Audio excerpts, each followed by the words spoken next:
મિત્રો, તમે સમાચાર માધ્યમમાં જોયું હશે કે નીટની પરીક્ષાના પેપરો ફૂટી ગયા છે। મિત્રો, મને લાગે છે કે આ ફક્ત પેપર જ નથી ફૂટ્યું, પણ આ એક વિદ્યાર્થીઓનું ભવિષ્ય ફૂટ્યું છે, જેને 2 વર્ષ સુધી સખત મહેનત કરીને પરીક્ષા આપી હતી, પણ હવે સરકાર એવું કહે છે કે પરીક્ષા રદ કરવામાં આવી છે। આ જો પરીક્ષાને રદ કરવામાં આવ્યું હોય તો ગુનેગારો ક્યારે ઝડપાશે, અને જો ઝડપાશે તો ગુનેગારોને કઈ રીતે સજા આપવી જોઈએ કે ભવિષ્યમાં બીજા લોકો પણ પેપર જે છે એની સાથે છેડછાડ ના કરે। હવે ગુજરાતમાંથી આ કૌભાંડ રાષ્ટ્રવ્યાપી ગુજરાતમાંથી આજે તારો છે પેપર ફૂટવાનો, એ છે દિલ્હી પહોંચ્યું। ગુજરાતમાં પણ અસંખ્ય કેટલી વાર પેપરો ફૂટે છે, તલાટીની હોય, પીએસઆઈની હોય, કોન્સ્ટેબલની હોય કે પછી કોઈ અન્ય પરીક્ષાઓ।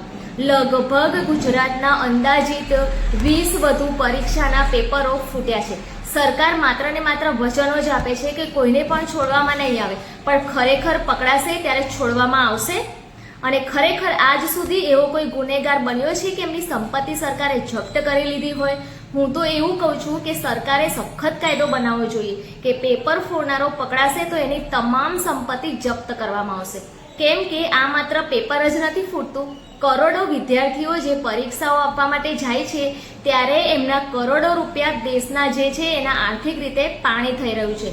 કરોડો વિદ્યાર્થીઓની પરીક્ષા કેન્સલ થઈ ગઈ છે, લાખો લીટર પેટ્રોલનો વેપાર થયો છે, લાખો લીટર અલગ અલગ રીતે ડીઝલ, પેટ્રોલ, ટ્રાન્સપોર્ટેશનમાં પણ ગયું છે। હવે ફરી એ જ વાર વિદ્યાર્થીઓ પરીક્ષા આપવા જશે ત્યારે દેશને કેટલું નુકસાન જશે એ તો સમય જ બતાવશે। મિત્રો, આપનો આ બાબતે શું પ્રતિભાવ છે કોમેન્ટમાં અવશ્ય જણાવો, અને પેપર ફોડના લોકો ઉપર કેવા પ્રકારની તવાઈ બોલાવી જોઈએ એ ખાસ જણાવજો।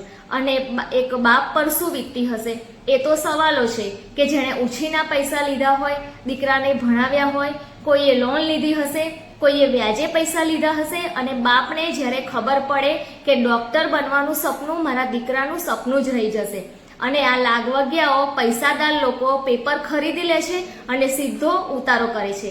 આપ કોમેન્ટમાં જરૂર જણાવજો। ધન્યવાદ।